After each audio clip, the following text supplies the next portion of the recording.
Bueno, ya son las 9 de la mañana, aquí estamos en Tenés que Saberlo, está Carlos Varela Álvarez, abogado. ¿Cómo va? Bien, buenos días Gabriel y a todos ustedes y la gente que nos escucha. Bienvenido, bienvenido. Bueno, Carlos Varela Álvarez es un reconocido abogado de Mendoza con una trayectoria larguísima. No parece que fuera tan larga porque no se lo ve tan grande. No, soy grande, sí. Sí. Pero la verdad es que yo recuerdo, a ver, los casos más importantes de Mendoza los ha llevado adelante, que yo me acuerdo del caso Guardati, cuando hacíamos marchas, buscándolo, ahí estaba Carlos Varela Álvarez, qué sé yo, los casos más, a ver, recuérdame usted otros casos. Bueno, los más antiguos fue el caso, por ejemplo, el caso de Nito Neme. El de Nito Neme, claro. Un compañero de Neme Ross. Neme Ross, un caso muy conocido en Mendoza, que le cambió la vida a mucha gente, incluso su mamá, a Quitita Neme, que creó una fundación para ayuda a las víctimas. Sí. Y esta gente falleció. Nito fue asesinado en el parque, en el Chayao. Y ese fue un caso que conmovió al Mendoza en esos momentos. Sí. Y después esas primeras épocas fueron casos muy fuertes de origen policial. Garrido Baigorria, Guardati, la muerte de Sebastián Bordón también en el Niwil. En el Niwil, que era un pibe que venía de viaje egresados. Claro, eso cambió la policía de Mendoza durante el gobierno de La Falla. Zambrano Rodríguez, muertos y asesinados durante el gobierno de Roberto Iglesias. Claro, pero no los mató la policía, ¿o sí? Sí, claro. ¿A ellos también? Banda policial, claro. Se hizo ahora el juicio ante la Corte Interamericana y seguramente saldrá una sentencia condenatoria para el Estado. Y eso de las bandas policiales, ¿no? Ya desde el Comando Pío 12, me acuerdo que yo lo hablaba mucho con el cura Jorge Contreras, ¿no? Sí, claro. Que es como que estuvo medio vivo durante la dictadura, pero después siguió en democracia, ¿no? Bueno, por eso era como una secta dentro de la policía. Claro, la policía, ni la policía ni la justicia van a cambiar hasta recién finalizado el siglo XX. Es decir, hasta el año 2000, 2001, digamos, había todo un remanente de la justicia que venía de funcionarios de los gobiernos militares y también la policía. Después tuvimos los juicios de lesa humanidad también contra los jueces de la dictadura, donde estuvo Romano, Miret. Claro. Ahí seguimos participando. Así que bueno, han sido muchos casos, otros casos donde la prensa estuvo ahí un poco del otro lado, como la defensa de Daniel Aguilera, el Rengo. Ah, también fue el abogado del Rengo, claro, flaco, mirá. Sí.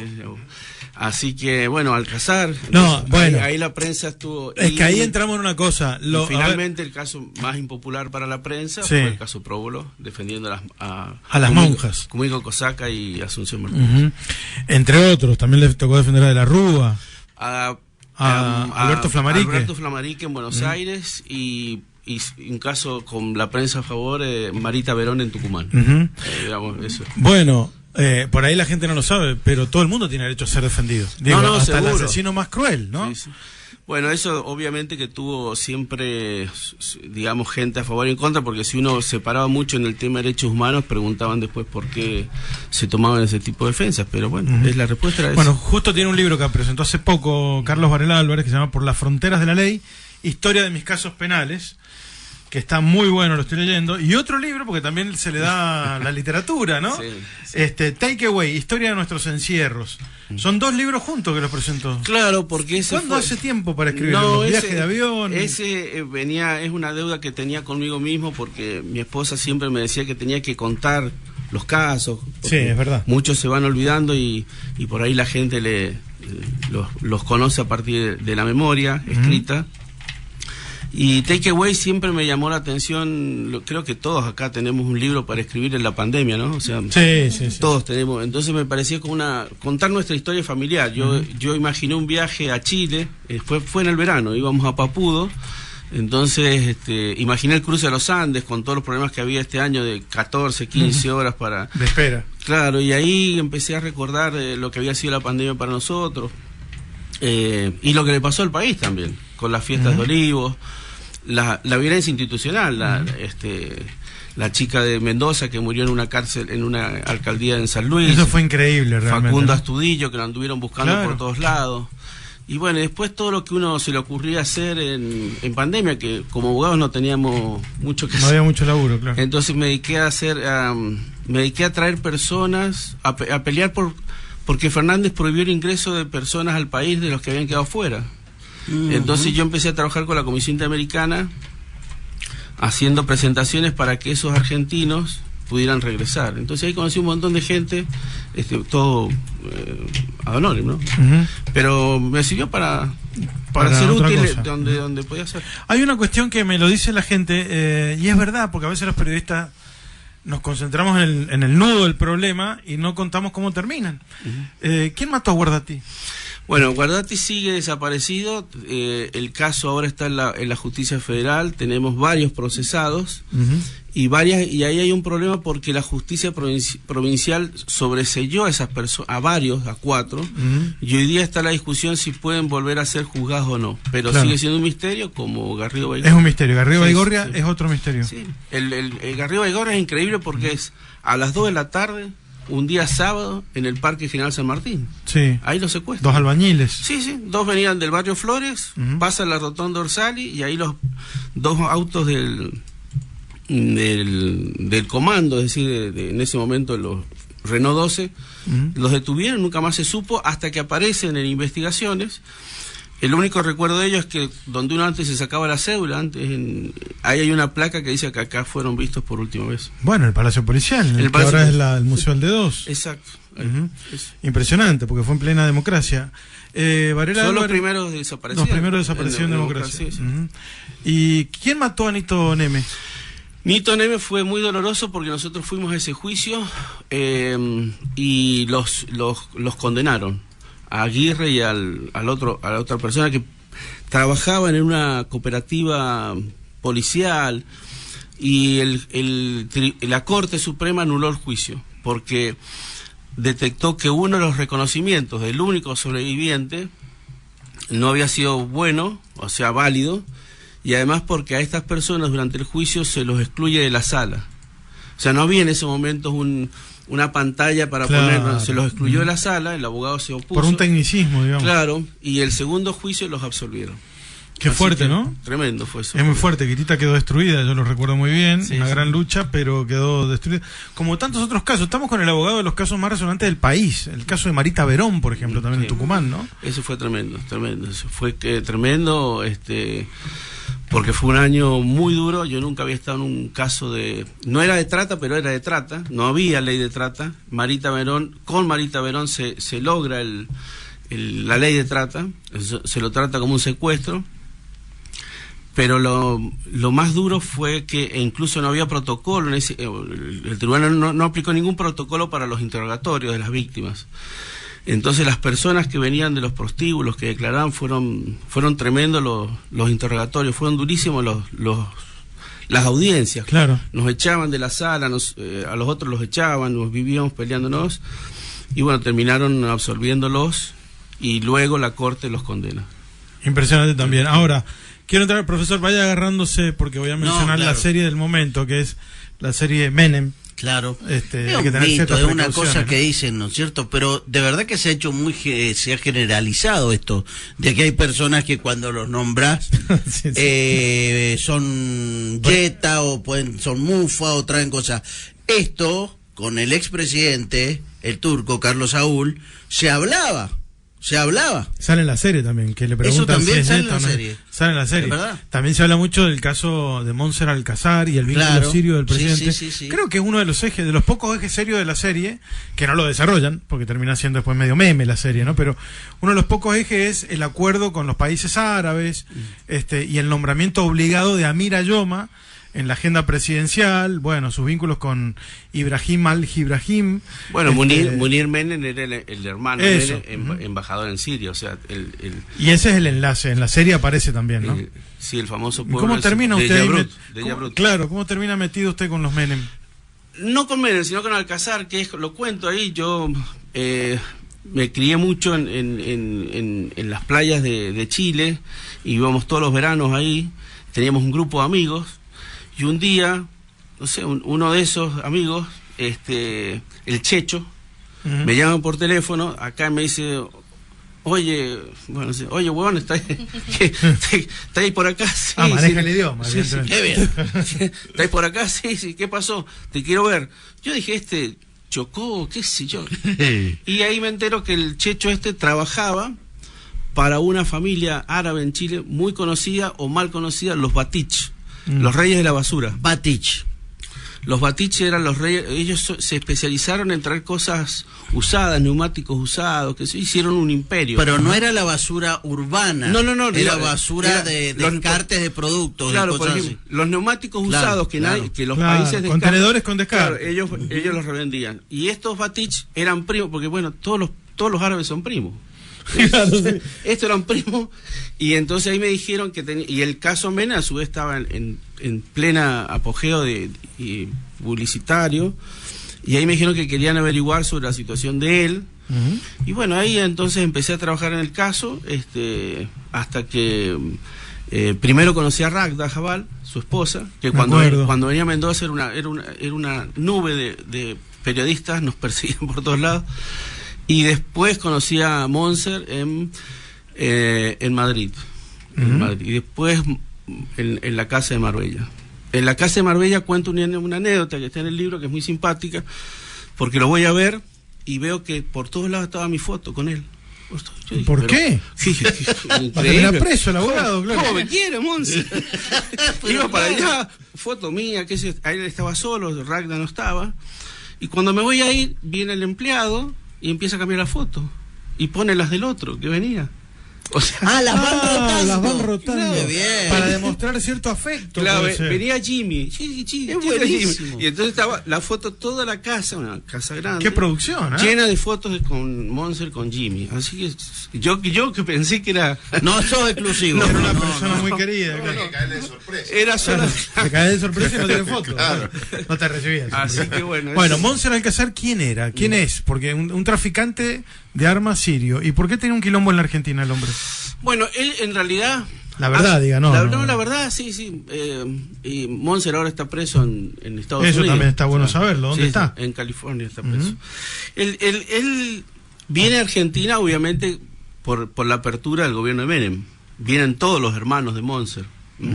Vienen, ingresan, hacen la radicación en migraciones y después empiezan con la ciudadanía. Para la ciudadanía contratan una abogada que les dice que tienen que tener propiedades y cosas, entonces se vienen a Mendoza, donde por supuesto tenían otros primos, los primos de eran los de Corralito, los primos Corralito.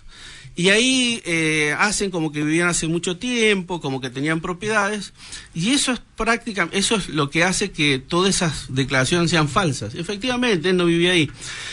Y lo importante, primero lo importante, eso fue un engaño de esa abogada, Cristina Dur, eso lo digo en el libro, porque él tenía un hijo argentino, y por tener un hijo argentino tenía derecho incluso a la nacionalidad, automáticamente, o sea, que no le hacía falta en Buenos Aires, y era gratuita. Uno, si tiene un hijo argentino, no tiene problemas legales, va al juzgado federal o sea, todo esto que hizo no... Ahora, eso es lo que a él lo engaña. Ahora, ¿cuál es el sentido? Ellos querían la visa a Estados Unidos.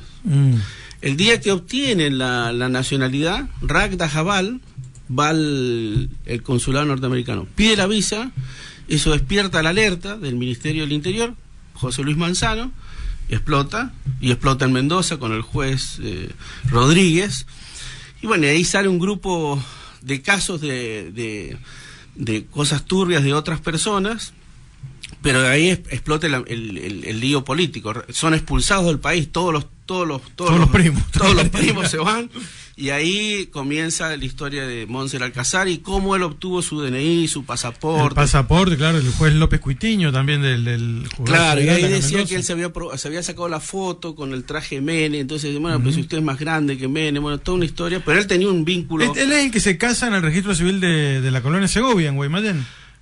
También, claro, se casa ahí, hace un casorio. Todo lo hizo en la colonia Segovia todavía está el registro civil. Que uno va en Buenos Vecinos y el Carril a la Valle, ahí queda el registro civil y se casa ahí. Sí. ¿No? Este hombre, así que todo eso, el glamour después, obviamente, en Buenos Aires, yo lo que cuento es que en mis paseos o cuando andaba en Buenos Aires por todos lados, era una nube de personas periodistas y gente.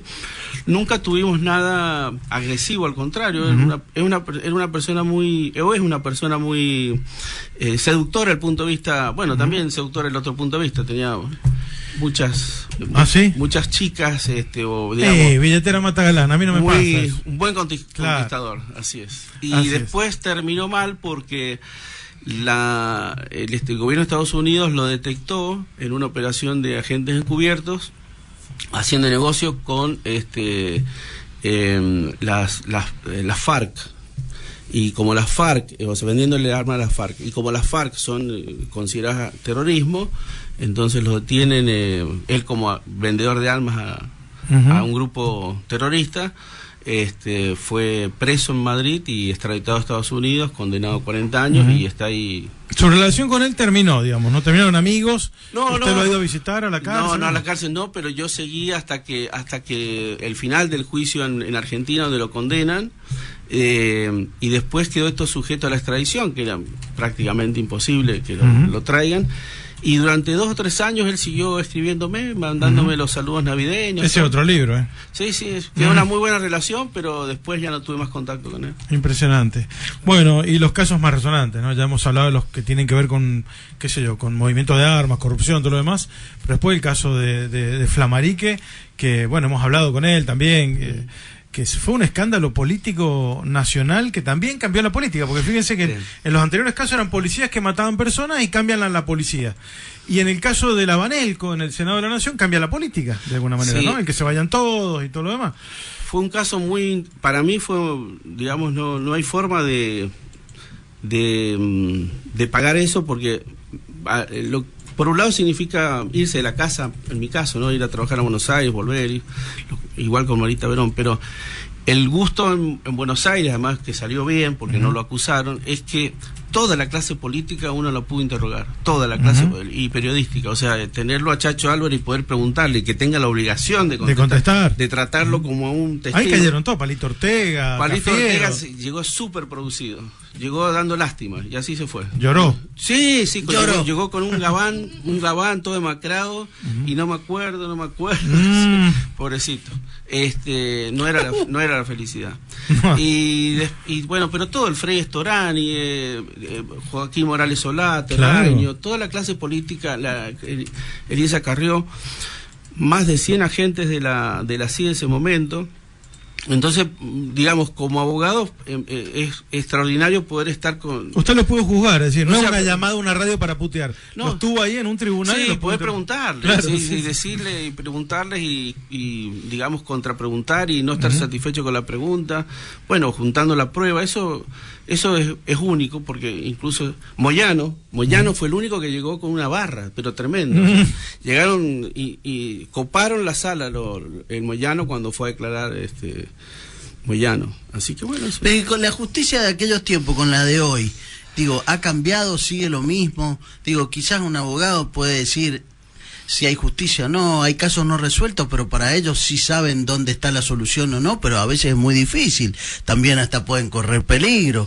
Digo, ¿cómo está la justicia para ustedes de ese tiempo y ahora? ¿Sigue lo mismo? No es tan clara, pura, tan que no haya corrupción dentro de la justicia también. Bueno,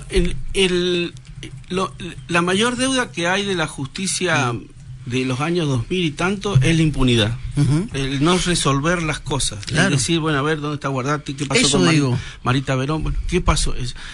Ahí hay una gran deuda. Una cosa es la impunidad, otra cosa es la calidad de la justicia, de los jueces. Eso yo creo que es mejor, creo que ha mejorado. Hoy día la justicia es mucho más práctica que antes. Apareció el juicio por jurado, claro. La investigación ahora está en manos de los fiscales, pero en los casos complejos sigue siendo una gran deuda. O sea, la policía sigue destruyendo la escena del crimen, claro. Las cárceles siguen siendo hacinadas, han cambiado las cárceles, o sea, nadie puede negar que Almafuerte no es lo mismo que Boulogne-sur-Mer, pero siguen, o sea, sigue habiendo una cárcel llena es una cárcel de fracasos, de oportunidades perdidas.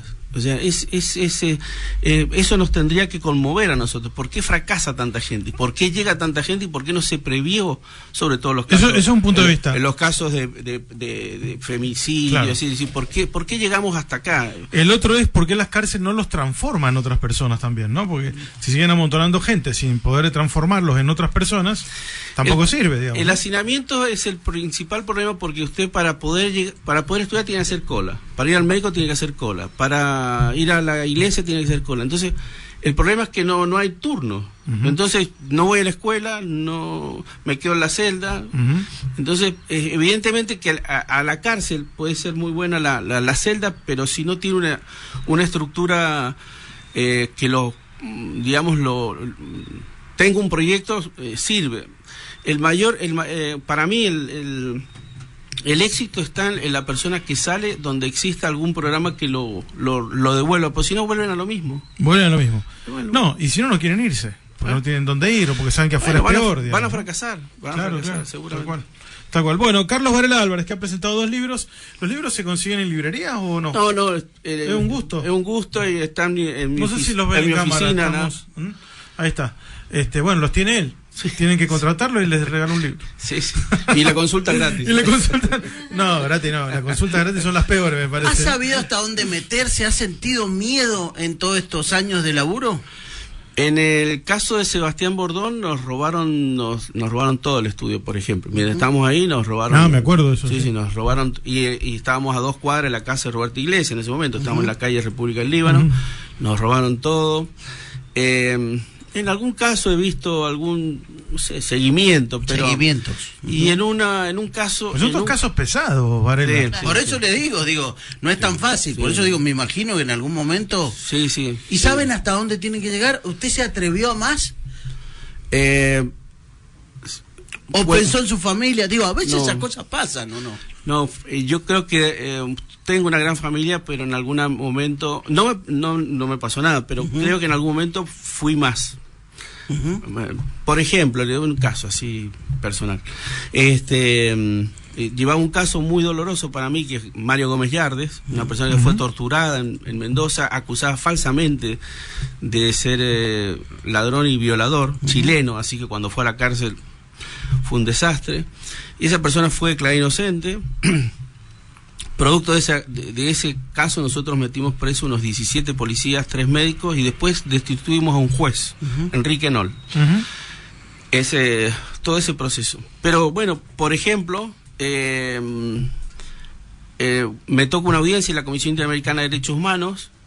El año anterior había sido el atentado a las bombas, en las Torres Gemelas. Y cuando voy a ir, 2 días antes se cae otro avión en Nueva York, un avión dominicano, casi en octubre del 2002.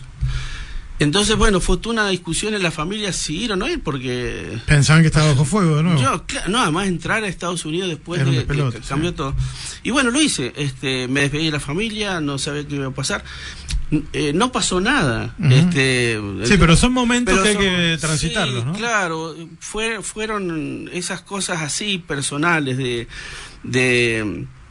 y después en la justicia, en los casos policiales, sí nos dimos cuenta que no hay forma de litigar esos casos, sino de alguna manera, como se dice, pateando puertas. Tiene que litigarse fuerte. No hay posibilidad de ser amigo del juez o del fiscal. No, claro. Y la policía y esos casos y esa gente tiene que sentir. Las cadenas de encubrimiento y favores mutuos es tremenda, ¿no? Porque si no, digamos, el sistema uno lo gana. Eso un poco hoy día está más independiente. Pero creo que en esos casos, si le tocan a algunos colegas, hasta el final. Hasta el final. Carlos, ¿cuál es la situación del Rengo Aguilera? Está en Ezeiza. Está en Ezeiza. ¿Tiene una condena hasta cuándo?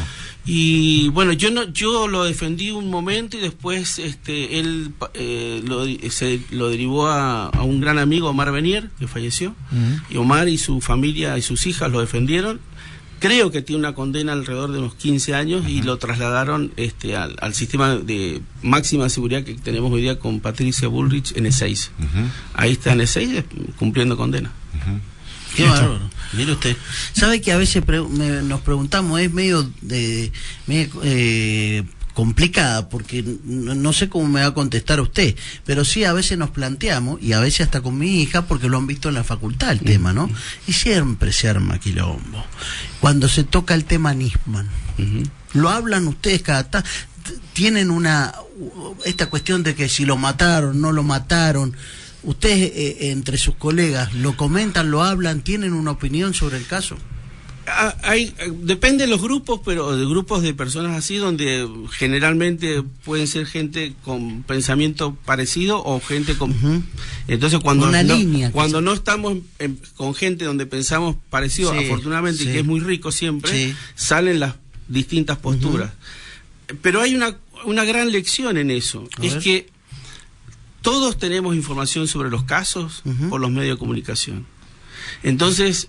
o por las redes, entonces es muy difícil tener la verdad. Lo que nosotros podemos tener, cuando me ha pasado a mí, cuando yo he visto casos por los medios y de repente estoy adentro.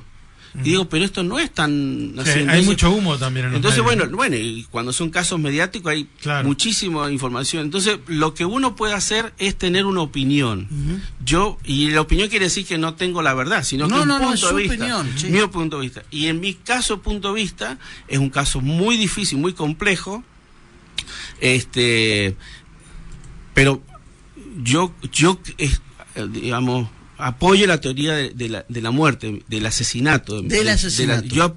Claro, pero desde una posición de no conocer todas las actuaciones. Entonces, por más que sea abogado, soy solamente un lector. Y en esa lectura me inclino más por esa posición. Pero si uno hiciera un pronóstico de juicio, yo creo que es muy difícil llegar a una sentencia.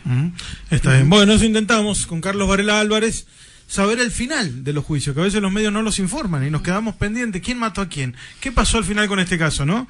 Casos muy resonantes, que a veces son muy operados, con mucho humo en los medios porteños, con mucho abogado que no sabe nada y opina en los paneles, ¿no? Eso no lo hemos visto nunca usted en los paneles de...